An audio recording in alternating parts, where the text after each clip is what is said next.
Assalamu alaikum, hello, and welcome to biology lectures. So today our topic is cell organelles. अच्छा आज ये जो है हमारा लेक्चर नंबर 4 है आई गेस. सो या लेट्स स्टार्ट. अच्छा तो तो सबसे पहले अगर रफ़ हम ईआर और स्मूथ ईआर की बात करें तो रफ़ एंडोप्लाज्मिक रेटिकुलम जैसे कि आरएनए वाले सेल्स में ज़्यादा प्रोटीन सिंथेसिस और ट्रांसलेशन में क्योंकि ये हेल्प करता है. तो रफ़ ईआर पहले तो कि ग्रैन्युलेटेड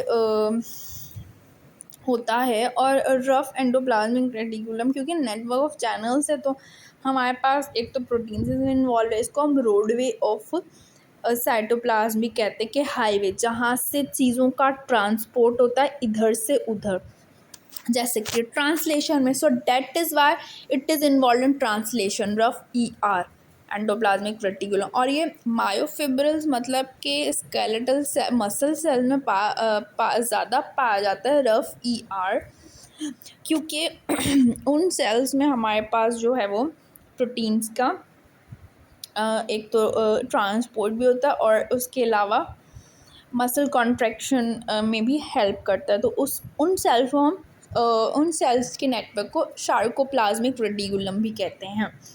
और ये हमारे पास ट्रांसपोर्टेशन का भी काम करता है रफ ई आर. इसके अलावा स्मूथ ई आर की बात करें तो वो एक ग्रेन्युलेटेड है जो कि सिंथेसिस ऑफ ऑयल, फॉस्फोलिपिड्स और एस्टेरॉइड्स में हेल्प करता है. Smooth endoplasmic reticulum factory for lipid भी कह सकते हैं. इसके अलावा ये एडिपोसेल, इंटरस्टिशियल सेल, उसके अलावा ग्लाइकोजन स्टोरिंग जो सेल होते हैं लाइक लिवर और मसल के सेल्स, उनमें स्मूथ एंडोप्लाज्मिक रेटिकुलम पाया जाता है. ये वाला ऑर्गेनल इंक्लूडेड होता है. अच्छा क्योंकि ये अगर इनकी सेपरेटली बात करें तो स्मूथ ई आर हमारे पास एक तो लिपिड स्टोर भी करता है बट इसका जो मेनली फंक्शन है it help in the detoxification of harmful drugs. ठीक है, स्टोरेज भी काम है इसका, कैल्शियम आयन को रिलीज़ कराना ये भी इसका काम है, मैकेनिकल सपोर्ट देना भी काम है. इसके अलावा प्रोडक्शन ऑफ गोल्जी एपरेटस भी इसका काम है. तो इससे हम सिंथेसिस में इंक्लूड कर सके मेजर ऑर्गेन जो कि सिंथेसिस में इन्वॉल्व है. इसके अलावा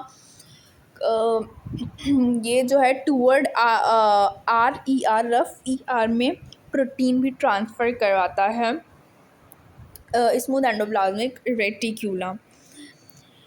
अच्छा अब क्योंकि ये एनिमल सेल्स में की हम बात कर रहे हैं तो एनिमल सेल्स में जो एनिमल सेल में जो सबसे ज़्यादा ऑर्गेनल पार्ट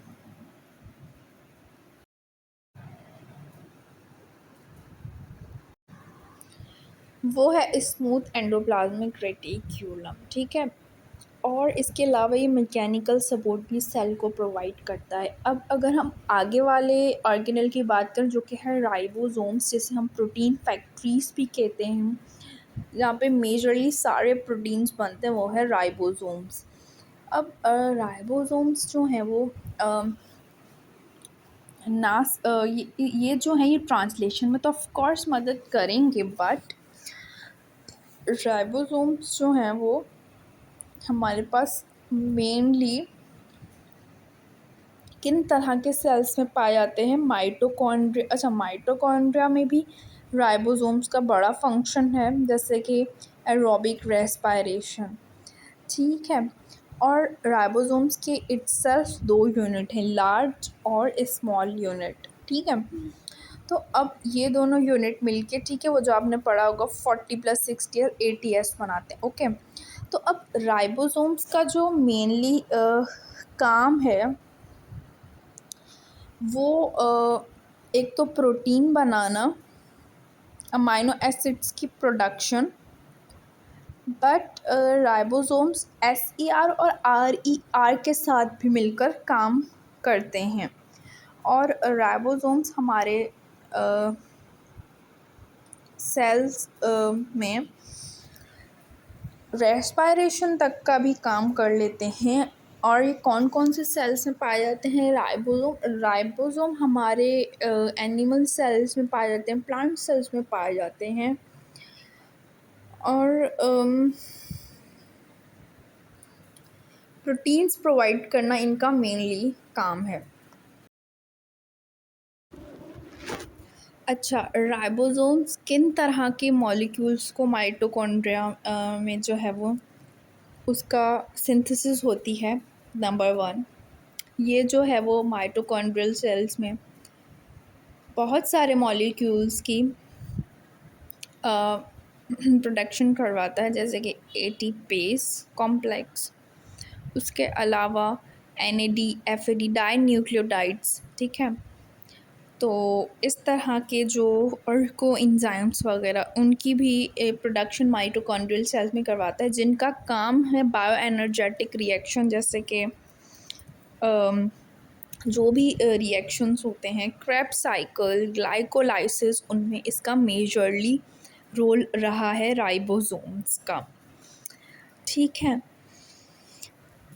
अच्छा, अगर कार्बोहाइड्रेट्स, लिपिड्स और प्रोटीन्स को मेटाबोलाइज करवाना हो तो जाहिर है वो भी इसका ही काम है।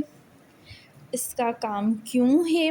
क्योंकि बायो एनर्जेटिक रिएक्शंस में जब हम पढ़ते हैं कि कार्बोहाइड्रेट्स की सिंथेसिस हो रही है, so with the help of carbon dioxide and water, तो एनर्जी भी रिलीज होती है in the form of ATP. So that is because of the ribosomes, क्योंकि राइबोसोम्स उसमें हेल्प कर रहा है हमारे कार्बोहाइड्रेट्स की को मेटाबोलाइज करवाने में। ठीक है, बट जो नेसेसरी है उसके लिए नेसेसरी है कि carbohydrates with water and carbon dioxide then जो है उसकी मेटाबोलाइजेशन हो और एटीपी साथ में रिलीज़ हो।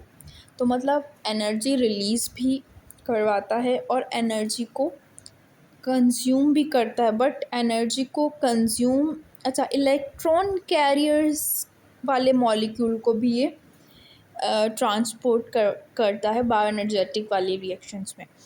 अच्छा ठीक है, तो इन मॉलिक्यूल्स के अलावा तो अगर हम देखें, हाँ, तो जो मेनली जो इसका काम है राइबोसोम्स का माइटोकॉन्ड्रियल मैट्रिक्स में, अच्छा, इसमें जो है एनर्जी एक तो रिलीज़ भी हो रही है और कंज्यूम भी होगी, बट कंज्यूम जो है वो in the form of enzymes हो जाएगी, in the form of complexes, nucleotide हो जाएगी। ठीक है, डाई न्यूक्लियोटाइड हो जाएगी। ठीक है, तो इस तरह के रिएक्शंस में राइबोसोम्स का बड़ा ही काम है। इसके अलावा अब हम फोर्थ ऑर्गेनल पे चलें, जो कि राइबोसोम्स के बाद हमारा आता है Golgi apparatus, that is called as Golgi bodies. Golgi bodies क्योंकि कैमिलो गोल्जी ने डिस्कवर की थी। अच्छा, बाकी ऑर्गेनल पे नाम नहीं लिखा हुआ होता अक्सर डिस्कवर का, बट गोल्जी क्योंकि उसने अपने नाम से, उसने अपने नाम के बाद इसको नाम दे दिया Golgi apparatus, so that's why we are calling Golgi apparatus. ठीक है, अब इन बॉडीज़ का क्या काम है? एक तो ये पैरेलल अरेंज होती हैं। ठीक है, और इनके दो फेसेस होते हैं, ट्रांस फेस और सिस फेस। जो मेम्ब्रेन के करीब वाला फेस है उसे हम सिस फेस कहते हैं, और जो मेम्ब्रेन से दूर है उसे हम ट्रांस फेस कहेंगे। अब जो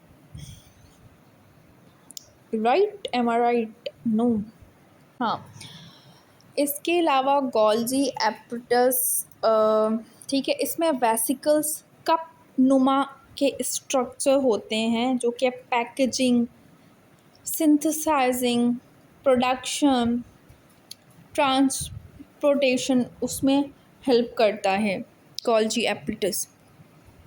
ठीक है, और इनमें फर्दर जो है वो 3 किस्म के और ऑर्गेनिज्म जो कि इसका काम करते हैं, that is that peroxisomes, glyoxysomes, lysosomes भी इनके साथ मिलकर काम करवाते हैं। और इसके अलावा वेसिकल्स भी इन्वॉल्व होते हैं।